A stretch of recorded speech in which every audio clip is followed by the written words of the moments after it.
Hello everyone, this is Zuhra from infosharing360.com. Okay, so the question that we'll be covering in this video is how would you describe the pace at which you work? Now, to give a response, we should say, well, I keep a steady and consistent pace. This way, I'm being efficient with my time, and steady pace also helps me in making no mistakes at all.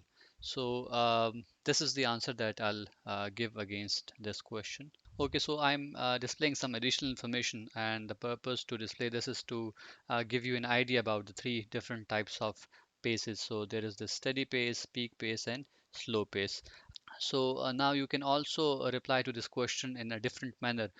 You can also say that I can work at any pace. Usually I opt for a steady pace. However, I can also switch to a peak pace if the situation requires me to complete a task on urgent basis with short timelines. So this is another way of answering this question. All right, so this is the brief answer.